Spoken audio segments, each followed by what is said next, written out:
বাক্সর ভিতরে প্যাকেট করে কান্দে করে মাকে হজ করাইছে, একবার না দুইবার না 18 বার। বিশাল এক বাক্স কান্দে করে মাকে হজ করাইছি। ওরে কাবার মালিক, আমার মার দুধের ধার মাফ হইছে নাকি জানতে চাই। এই 30 টাকার জিলাপি আনো, মার কাছে দাও, মা কিন্তু এত খুশি হবে আল্লাহ আমার ছেলে বলার সাথে সাথে জিলাপি এনে দিল। আমার ছেলেকে জীবনে ভাতে কাপড়ে কষ্ট দিও না। মিল্লাতা আবিকুম ইব্রাহিম ওয়া সাম্মাকুমুল মুসলিমিন। গোটা মুসলিম জাতির পিতা হলেন ইব্রাহিম খলিলুল্লাহ। ঠিক, মুখের চামড়া ছিঁড়ে যদি মার পার জুতা বানিয়ে দাও, একবার দুধের ধার পরিশোধ হবে না। এর নাম কি? মা। কিন্তু ছেলেরা সবাই মার খেদমত করে। যখন বিয়ে হয়ে যায় তখন মা হয়ে যায় মেন শত্রু, শাশুড়ি হয়ে যায় আম্মু। মাকে দেখতে পারে না, চুপ করে থাকো। মাকে মা ডাকো নাই 6 বছর, বাবাকে বাবা ডাকো নাই 5 বছর, অথচ ঈদের বাজার করতেছ শ্বশুর সঙ্গে করে, শাশুড়িকে সঙ্গে করে। মনে রাখো বাবা, তোমার মা যদি একবার, তোমার বাবা যদি একবার খুশি হয়ে যায়, তোমার জন্য জান্নাতের দরজা খুলে যায়। সুবহানাল্লাহ। তোমার মা যদি একবার বেজার হয়ে যায়, জান্নাতের দরজা বন্ধ হয়ে যায়। কাবা তো ঘরেই আছে, কাবা ঘরেই আছে। সেটা হলো মা আর বাবা। মা বাবার খেদমতেই যদি জান্নাত মিলে, তাহলে এত দূর দৌড়াদৌড়ি করে লাভ কি? ঘরেই তো জান্নাত আছে, ঠিক কিনা? কিন্তু ঘরের জান্নাতের ধার ধারে না, পরে পরে পরকে জান্নাত বানায়, সেটা হলো শ্বশুর আর শাশুড়ি। আচ্ছা, বিয়ে করেছেন কারা? হাত তোলেন তো। লজ্জার কি ব্যাপার? বিয়ে করেছেন। আমরা যারা বিয়ে করেছি, একটা কথা সত্যি বলছি, দেখেন তো খেয়াল করে, আমরা যারা বিয়ে করেছি, আমাদের বোর মা বাপকে, আমাদের বোর মা বাপকে আমরা নিজের মা বাবা মনে করি, ঠিক কিনা? বোর মা যদি হসপিটালে থাকে, স্ত্রী যদি বলে স্বামী গো আমার মা হসপিটালে আছে, 50,000 টাকা লাগবে, এক মুহূর্ত দেরি করি না, সঙ্গে সঙ্গে দিয়ে দিই। আর আমার মা যদি হাসপাতালে থাকে, আমার বউকে যদি বলি বউ রে তোমার নামে যে 5 লক্ষ টাকা ব্যাংকে আছে, 1 লাখ টাকা তাড়াতাড়ি উঠায় দাও, আমার মাকে হাসপাতালে চিকিৎসা করায়, আমার মনে হয় কোন স্ত্রী দিবে কিনা আমি বাঙালি হুজুরের সন্দেহ আছে।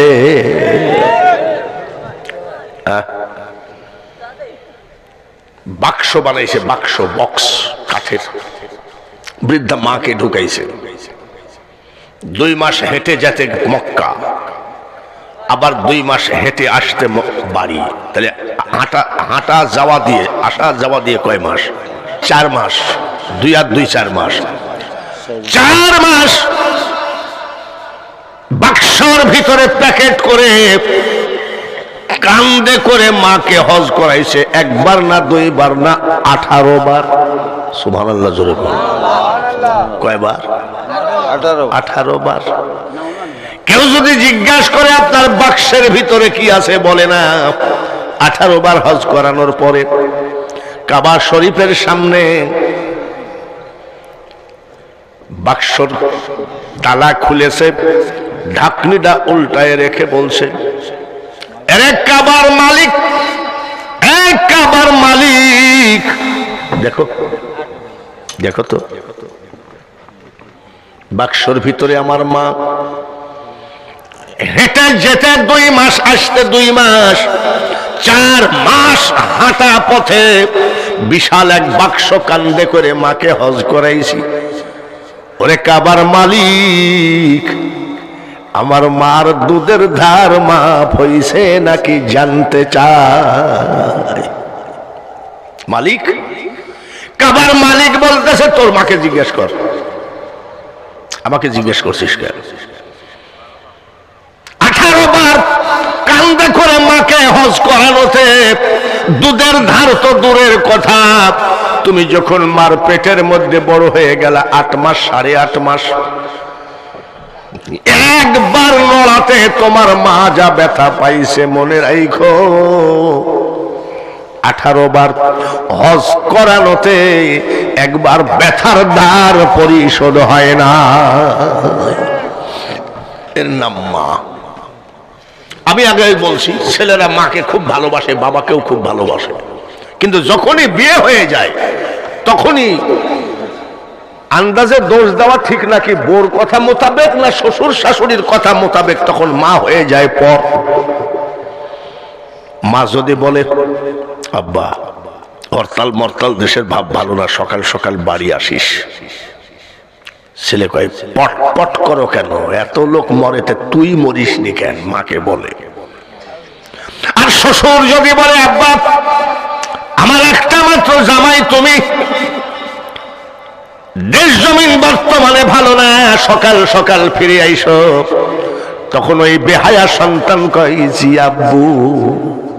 শ্বশুরকে কয় কি তোমার আব্বুর পাত তলে জান্নাত, লা তা'বুদু ইল্লা ইয়াহু ওয়া বিল ওয়ালিদাইনি ইহসানা। আমি আগেই বলেছি আল্লাহর হুকুম যদি ফরজ হয় তাহলে মা বাপের খেদমত করাও ফরজ। আবার একটু পিছনে আগায় যাইতে হয়। ছেলেরা অনেক সময় বলে যে হুজুর খেদমতের তোমার খুব ইচ্ছা, কিন্তু আমার মা ঠিক না, এরকম বলে। আর আমার বাবাটাও ঠিক না, খেদমত তো করতে মনের মধ্যে বলে। বাবা মা ঠিক না হলেও ঠিক, ঠিক কিনা? বাবা মা ঠিক না হলেও ঠিক। এক জায়গায় ওয়াজ করতেছি, মার খেদমত করো, মার খেদমত করো। যেমন আমাকে আজকে আপনার আইটেম দিয়েছেন যে মা বাপের খেদমত সম্পর্কে বলবেন, ওরম দিয়েছে। মা বাপের মার ওয়াজ করতেছি, তো একটা লোক দাঁড়ায় বলতেছে হুজুর একটা কথা বলবো। আমি কি? এই আপনারা যে ওয়াজে যাই সেই ওয়াজেই মার খেদমতের কথা বলেন, বাবার খেদমত লাগে না নাকি? আমি লোকটা তো ঠিকই বলেছে, আমরা প্রায় জায়গাতে মার খেদমতের কথা বলি। নবীও বলেছেন, সাহাবী বলেন খেদমত করবো কার? তোমার মার। তারপরে কার? তোমার মার। তারপরে কার? তোমার মার। তারপরে কার? বলে তোমার বাবা। মার কথা কয়বার বলেছে জোরে কম? আর বাবার কথা কয়বার বলেছে? একবার বলেছে। যার জন্য আমরা একটু মার দিকে একটু বেশি খেয়াল রাখি। মিল্লাতা আবিকুম ইব্রাহিম ওয়া সাম্মাকুমুল মুসলিমিন। গোটা মুসলিম জাতির পিতা হলেন ইব্রাহিম খলিলুল্লাহ। ঠিক, ওনার 2 স্ত্রী, মা হাজেরা, ওনার ঘরে ইসমাইল আলাইহিস সালাম। ওনার আর এক স্ত্রী মা সায়রা বিবি, ওনার ঘরে সন্তানের নাম হযরতে ইসহাক আলাইহিস সালাম। হযরতে ইসহাক আলাইহিস সালামের বিয়ে করলেন। অনেক বড় কাহিনী, অনেক বড় কাহিনী। আল্লাহ তাআলা সন্তান দিলেন, বড় ছেলের নাম ঈশ, ছোট ছেলের নাম ইয়াকুব। হযরতে ইসহাক আলাইহিস সালাম বৃদ্ধ হয়ে গেলেন, একেবারে বৃদ্ধকাল এসে গেল। হঠাৎ করে ছোট বড় ছেলেকে ডাক দিয়ে বলে, বাবা আমার একটু মাংস খাইতে ইচ্ছা করে, তুমি আমাকে একটু মাংস খাওয়াও, আমি আমার মনের সব দোয়া তোমার উপরে দিয়ে যাব। তাহলে মাংস খেতে ইচ্ছা করে। আপনি যখন আপনার বাবার সাথে বাজারে গেলেন, যখন যা চাইছেন তা আপনার বাবা দিয়েছে কি দেয় নাই? আপনার বাবার পকেটে টাকা আছে কিনা সেটা আপনি দেখেন নাই। এটা নিব, বাবা যদি বলে বাবা কালকে দিস, বলে না এখন না দিলে আমি বাড়িতেই যাব না। তখন বাবা সাইকেল বন্দুক রাখুক আর বাজারে ঘড়ি বন্দুক রাখুক, আপনাকে দিয়েছে কি দেই নাই? ছেলেরে, যত ধনী লোকের মেয়ে বিয়ে করো, তুমি বাজারে যাচ্ছ, বাজারে যাওয়ার সময় তোমার বউ তোমার হাতে একটা লিস্ট উঠায় দিয়েছে।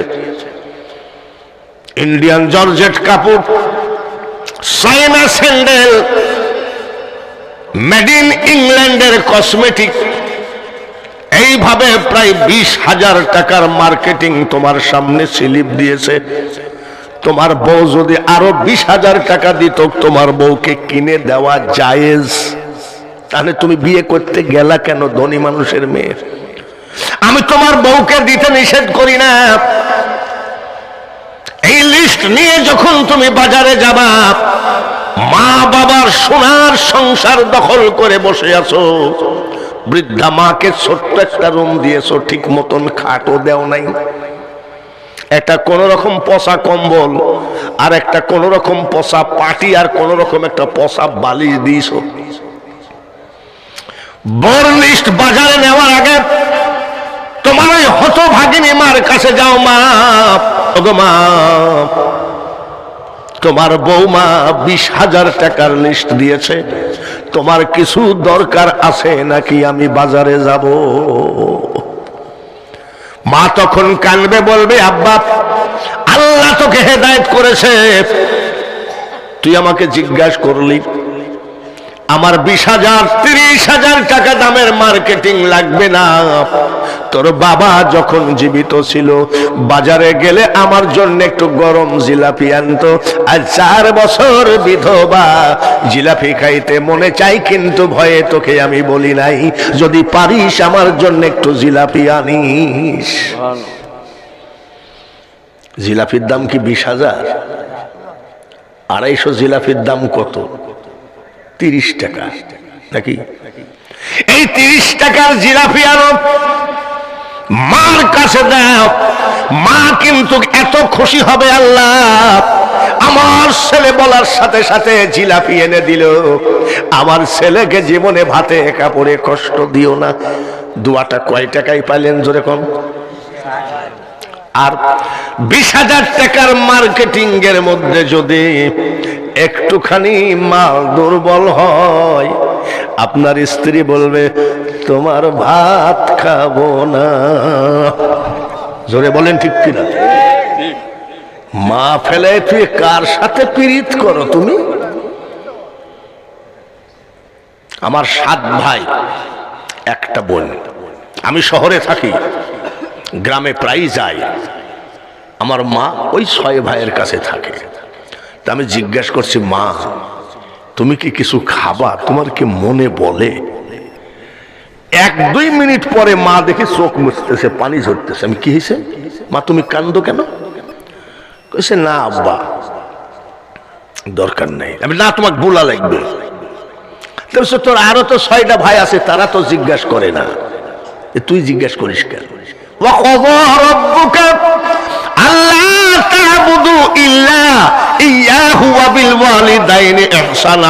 ওরা তো এই আয়াতটা পড়ে নাই, ওরা তো মূর্খ, আমি যে পড়েছি। বলে, বাবা আজ কয়েকদিন ধরে আমার একটু খুরমা খাইতে মনে চায়। আপনাদের দেশে এইটাকে কি বলে জানি না, আমাদের দেশে গুড় দিয়ে আর আটা দিয়ে লম্বা লম্বা করে বানায়, এটাকে কয় খুরমা। 60 টাকা কেজি। মা এই খুরমা খাওয়ার জন্য বলে, আব্বা মনে চায়। আমার মার কোনো ডায়াবেটিস ছিল না, আমারও ডায়াবেটিস নাই। অনেকে চা দেয়, বয়স্ক লোক মনে করে চিনি দেয় না, তবে যেসব পানিসে চা সরা ডবল চিনি দে। রাত 3:30 বা 3:45টার সময় বাড়িতে ঢুকছি। দেখো দোয়া কাকে বলে। ঢুকছি, দেখি মার জানলা খোলা, লাইট জ্বালানো। বলে কি করে দেখি তো, আস্তে করে জানলার পাশে দাঁড়ায় আছি। মা জননী ওই খুরমা খায় আর দোয়া করে, আল্লাহ আমার ছেলেটা দেশ থেকে দেশান্তর দিনের দাওয়াতে ছুটে যায়, আমার ছেলে যেন কোনো জায়গায় কোনো অ্যাক্সিডেন্ট না ঘটে। আমার ছেলেকে আল্লাহ তুমি হেফাজত কইরো। মাত্র দেখো 2 কেজি কিনে দিয়েছিলাম 60 টাকা কেজি, এই 120 টাকা 20 কেজির দোয়া দেখো। আমার মা মারা গেলেন ঈদের দিন অসুস্থ হয়ে পড়লেন। তো ঈদের দিন ডাক্তার থাকে না, মুসলমান ডাক্তার থাকে না, সব ঈদের ছুটিতে যায়, হিন্দু ডাক্তার ডিউটি করে। ভালো করে শুনি রাখেন, ঈদের ছুটিতে মুসলমান ডাক্তার চলে গেলে রোগী তো আবার বাঁচাইতে হবে, যার জন্য হিন্দু ডাক্তার চিকিৎসা করে। হঠাৎ করে মাকে নিয়ে গেলাম, হিন্দু ডাক্তার বলছে যে হুজুর কিছু মনে করবেন না, এ মা তো বাঁচবে না, সরোয়ার দিতে নিয়ে যেতে হবে। তো আজকে ঈদের দিন তো গাড়ি ঘোড়া নাই, তো আপনি দোয়া করবেন, আপনার মার চিকিৎসা শুরু করলাম। আমি করেন তো, সরকারি হাসপাতালে 6 ভাইয়ের 1 ভাইও নাই, সব পলাইছে। কি জন্যে? এখন ডাক্তার কি দিবে? এইটা আনেন, হ্যাঁ প্রেসক্রিপশন, এটা আনেন, স্যালাইন আনেন, তাই দিবে না, সব ভাইরা পলাইছে। আমাকে জিজ্ঞাসা করছে, মা তোমার ভাইয়েরা কই? আমি কত টাকা খরচ হবে দেখি পলাইছে। তুমি যাওনি? আমি ওই যে আয়াত আমি যে পড়েছি ওরা তো পড়েনি। তো হঠাৎ করে মা আমাকে জিজ্ঞাসা করছে যে বাবা আমি কি বেহেশতে যাব? মানে আগেকার মা মনে করে যে আমার সন্তান আলেম, জানে বেহেশতে যাবে কি যাবে না। আমি জানি না, আমি বেহেশতে যাব না দুজকে যাব আল্লাহ জানে, কিন্তু আমার মার বিশ্বাস যাবে, ছেলেকে আলেম বানাইছে, আমার ছেলে অবশ্যই যাবে। এটা হলো মার একটা মনে বিশাল বিশ্বাস। মা তুমি বেহেশতে যাবা। কেমনে বাবা? আমার কি আমল আছে? হাসপাতালের ভিতরে একটা কাঁচের গ্লাস, আমি মা তুমি চিন্তা করো না, 1 গ্লাস চোখের পানি দিয়েছি তোমাকে। বলে বাপ আমি চোখের পানি দিয়ে কি করব? আগেকার সরল সোজা মা।